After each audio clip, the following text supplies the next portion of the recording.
වේදී උපාධිය ලබා ගත්තට පස්සේ හම්බෙන රැකියාව මොන වගේද කියලා. මගේ දෙවැනි ප්‍රශ්නේ බොහොම වැදගත් ප්‍රශ්නයක්. මොකද මට ආපු අර මැසේජ් ගොන්නක් අතරේ තිබ්බ ප්‍රධානම ප්‍රශ්නය තමයි මේ තාක්ෂණ වේදී උපාධිය ලබා ගත්තට පස්සේ හම්බෙන රැකියාව මොන වගේද කියලා. දැන් සර්ගේ කලින් කතාවත් එක්ක මම මේක ගලපන්නම් මෙහෙම මේ ශිෂ්‍යයන්ට ප්‍රමිතිකරණය වෙච්ච තාක්ෂණ උපාධියක් තමයි මේ වයඹ තාක්ෂණ පීඨය දෙන්නේ.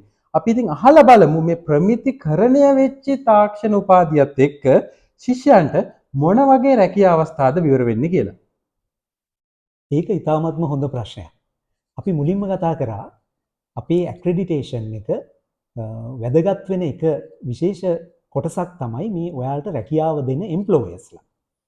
එතකොට ඇයි එම්ප්ලොයර්ස්ලා මේ ඇක්‍රෙඩිටඩ් ඩිග්‍රියක් ගත්ත කෙනෙකුට විශේෂ තැනක් දෙන්නේ? අපි මේ ඇක්‍රෙඩිටේෂන් එක ලබා ගද්දී විශේෂයෙන් මේ ඒකේ තියෙන ක්‍රියාදාමය, ඒ ඇක්‍රෙඩිටේෂන් එක ලබා ගන්න ක්‍රියාදාමයේ ඉතා වැදගත් කොටසක් තමයි අපි එම්ප්ලොයර්ස්ලාගෙන් අහලා බලන එක ඒ අයට අවශ්‍ය කවුද? ඒ අය බලාපොරොත්තු වෙන උපාධිධාරියෙක් තුල තිබිය යුතු ගුණාංග මොනවද? ඒවා අපේ ප්‍රෝග්‍රෑම් එක ඇතුලේ හරියට ඩිලිවර් වෙනවද නැත්නම් උගන්වනවද අපි? ඒ එක්කලම අපිත් එක්කලා සමහරවිට අපි ට්‍රේනි කෙනෙක් හැටියට ඒ කෙනෙකුට යවපුවාම අපේ ස්ටුඩන්ට් කෙනෙක් ඒ අය මේ ගුණාංග තියනවද කියලා දකින්න එක. ඉතින් ඇක්‍රෙඩිටේෂන් ප්‍රොසෙස් එක මේ ඇක්‍රෙඩිටේෂන් එක ලබා ගන්න ක්‍රියාදාමයේ ඇතුලේ අපි කරපු ලොකුම වැඩ කටයුතු තමයි මේ ස්ටේක් හෝල්ඩර්ස්ලා එම්ප්ලොයර්ස්ලාට කතා කරලා මීටින් ගණනාවක් අවුරුදු කීපයක් තුල තියලා ඒ අයට අවශ්‍ය කරන තත්වයේ උපාධියක් නිර්මාණය කරන එක.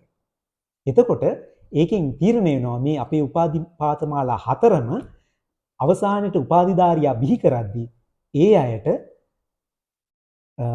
ගැළපෙන ඒ අයගේ රැකියාව නිවැරදිව කළ හැකි දක්ෂ උපාධිධාරියෙක් බිහි වෙනවා කියන එක.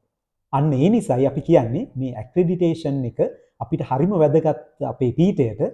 අපේ පාඨමාලා හතරටම මේ ඇක්‍රෙඩිටේෂන් එක තිබුණාම අපි බලාපොරොත්තු වෙන්නේ අනාගතයේ දිගටම හොඳ එම්ප්ලොයබිලිටි එකක් නැත්නම් රැකියා නියුක්ති භාවයක් සහිත අපේ ග්‍රැජුවේට්ලා දිගටම අපිත් එක්කලා රැඳිලා ඉඳී කියලා.